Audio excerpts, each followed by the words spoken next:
Hey everybody, Conservative Nerd here. I got some reviews. I got a bunch of books I'm going to go through here and review for you guys, let you know what I thought was good this week.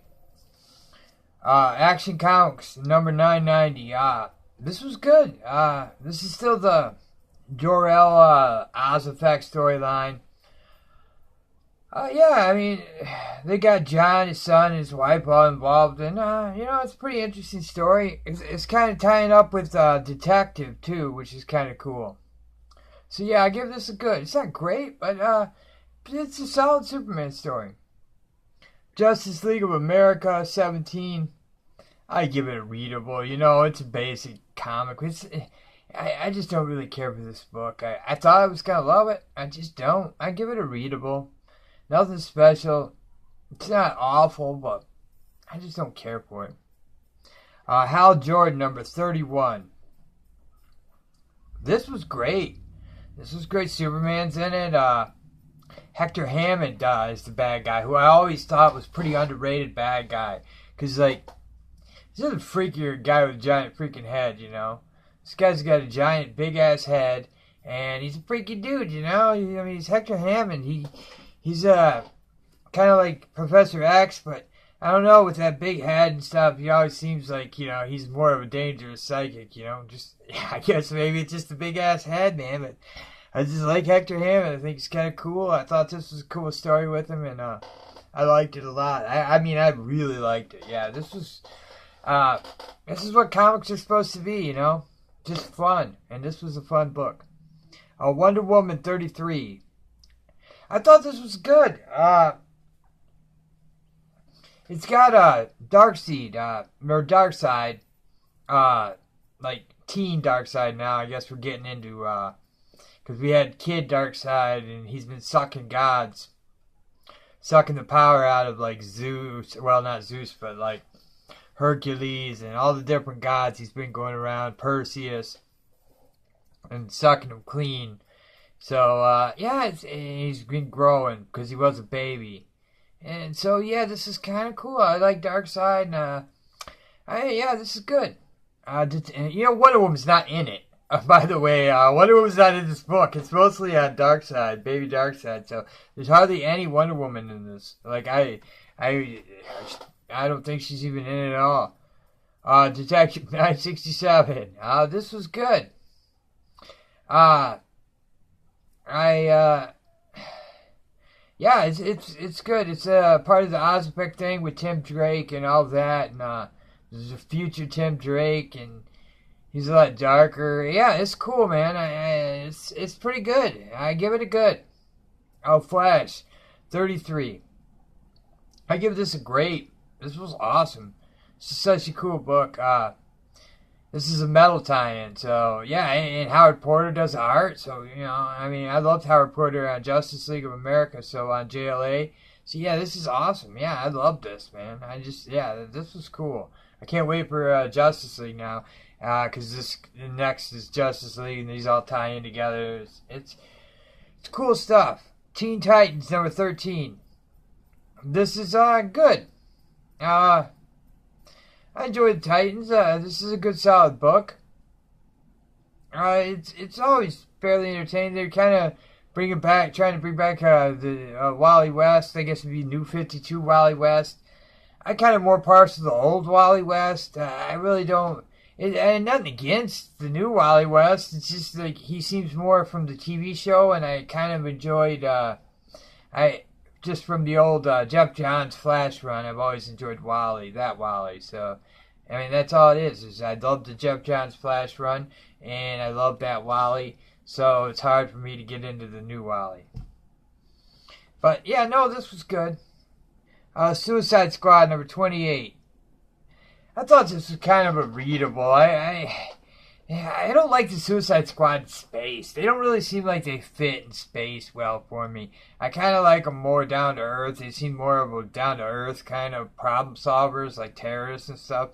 Like them in space, it feels dumb to me, and it's just me, I just don't really care for it. But I've liked this book. This wasn't one of my favorite issues. Punisher, Platoon number 2. Oh, and I don't know if I said, but if I did, I gave Suicide Squad 28 a readable. Punisher, Platoon number 2. This is good. I like it. I've heard other people criticize it, but I know it's Garth Ennis doing an Army story, you know. It's called Platoon. I didn't really expect it to be a Punisher story. I would have rather it have been a Punisher story. If it was a Garth Ennis just Punisher story, this would be great. But it's a Garth Ennis Frank Castle story of him in Vietnam. So, and this was a pretty action-packed issue. I give it a good. I would. It's good. It's a good, solid read. It's just I would rather be reading Garth Ennis' Punisher, you know, not Garth Ennis' Frank Castle. I mean, I'm gonna get to the Punisher book because we got 2 this week, so I'm gonna get to the other one. But this one was good. I mean, there was a lot of violence.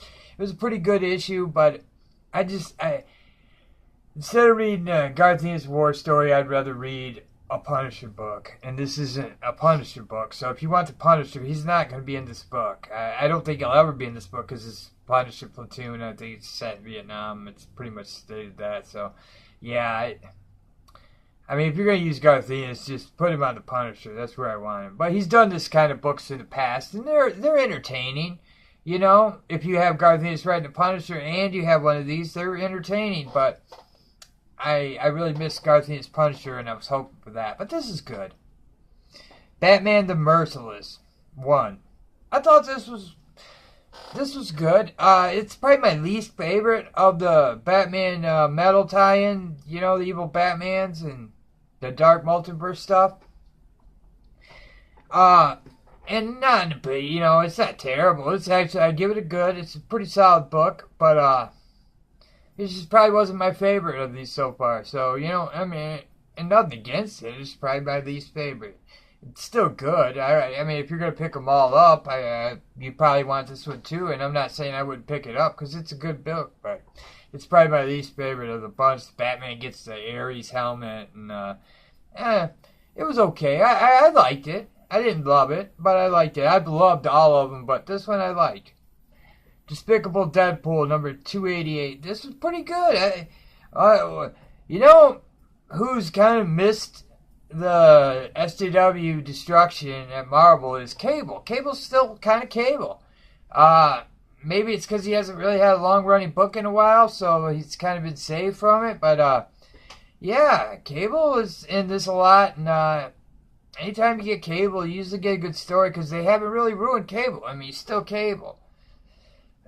Which is cool, and I kind of like the new Deadpool, the Despicable Deadpool. I have to say, it's one of the better moves Marvel's done in a while. Now, if you could just stop doing the Deadpool miniseries, we'll all be good, because I think those are terrible. Those are just terrible. But yeah, I liked Despicable Deadpool 288. I thought it was pretty dang good, you know. A lot better than it's been, so, you know, maybe this is a good direction for Deadpool, but just stop with the miniseries, because that new one, Deadpool vs. Old Man Logan, is rotten. Oh, it's rotten. If you have it on your playlist, get it off, because it is terrible. Punisher number 17. This is terrible. This is crap. Yeah, this gets a huge fat crap for me. This is like, just so bad. The art, I don't like the art on it, and I hate the writing. Oh, yeah, they're in a movie theater or a playhouse or something, and I think it's a movie theater. It's hard to remember. I read so many books, but yeah, these 2 actors and the dialogue, it's just, oh my god, it's just pure YA, young adult cringe fest, man. This is not the Punisher, and it's so, at the end, he tells the woman, you need to be the director. Because the guy's a douche, and yeah, this isn't the Punisher. God, this is not the Punisher. Well, Becky Clinton's gone now, thank God. But then we're getting Matthew Rosenberg, so I don't know if, I highly doubt it'll be any better, just because he's like in a Black Mask dude, you know, the Antifa books. So I just don't see how his Punisher's going to be any better. Hopefully, you never know. I hate his Secret Warriors though, so I don't. It's cringy as this book is, so I don't really see. But yeah, this book was just rotten to its core. The dialogue is rotten. Everything about it is rotten. Yeah, Becky Cloonan, man, you just don't need to be writing this book. Ugh. X-Men Blue 14. This is still that Mojo, the Mojo verse crossover thing with X-Men Gold, and it's okay. It's old school-ish X-Men, just not as good, I guess.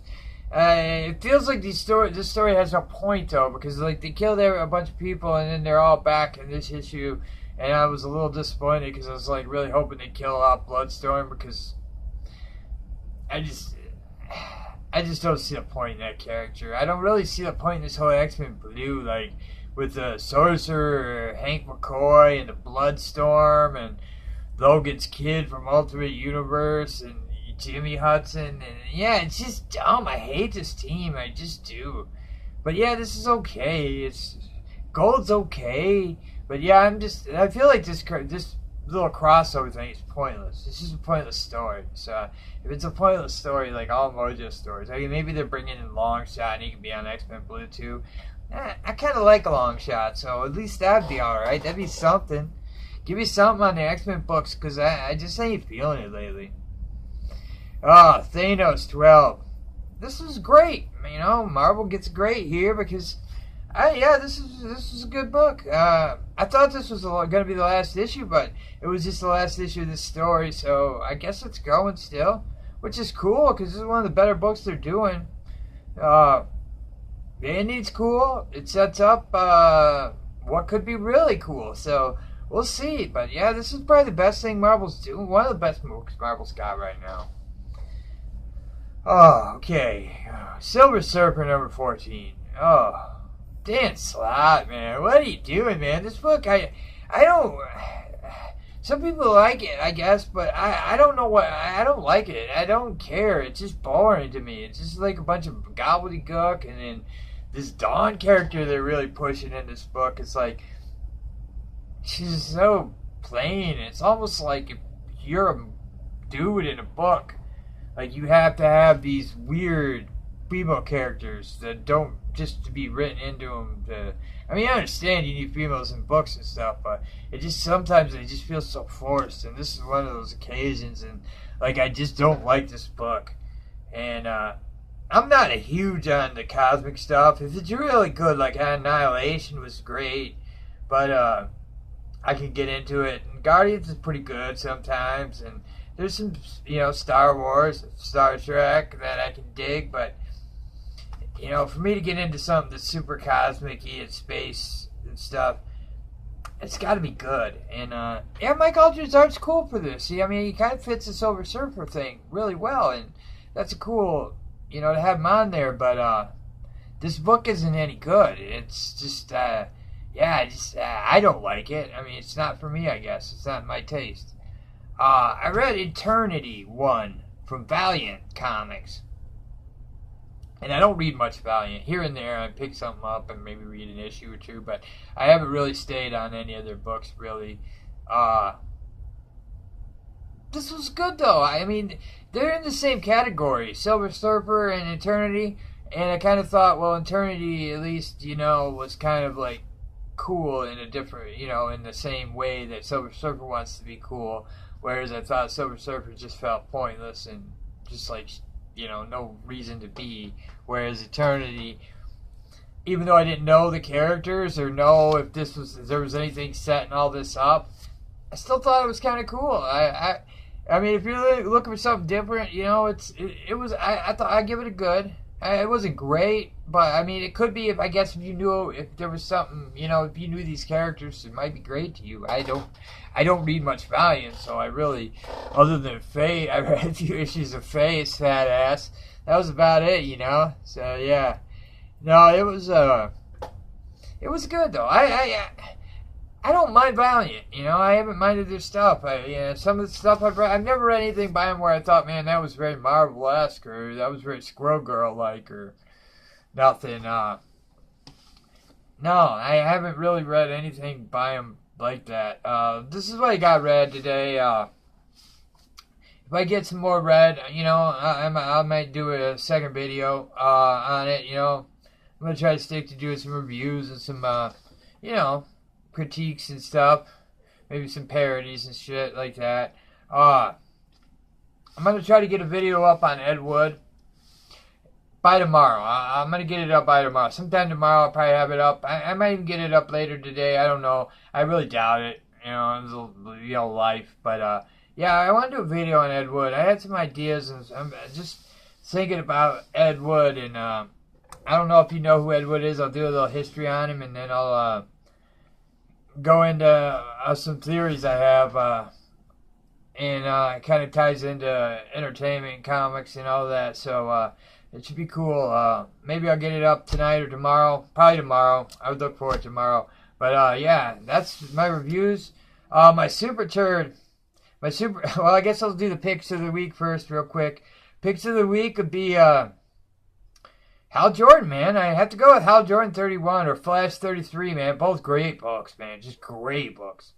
Marvel, Thanos. That's it. That's all I got. That was great for Marvel this week. And my super turd of the week has got to be super turd. It's got to go with Punisher number 17. Because I could have went with Silver Surfer. But at least, like, if you're into that thing, you might like Silver Surfer if you're into that. I mean, I used to like the old Silver Surfer stuff that, like, John Buscemi and Roy Thomas did, but this is just garbage, man. This is just, I don't like it, but Punisher's even worse, man, because this is a character I love. This is a character I could, even read Frankie Castle and go, I hate supporting Frankie Castle. But at least that was better than what Blackie Cloonan just did for 17 issues to a great character. Just turn him into a complete and utter buffoon. Yeah, she has no business writing this book. And I really think Marvel is just scared of the character. Because, like, you see these SCWs always posting, like, oh, this character is problematic. Marvel should just get rid of him. So I'm hoping they don't. But looking at Matthew Rosenberg, who knows what he'll do to the character. So, yeah, we'll see, guys. Yeah, I'm going to try to get maybe another video up tomorrow. And maybe even another review video up tomorrow. We'll see how it goes, man. But anyways, you guys have a great day and enjoy the comics.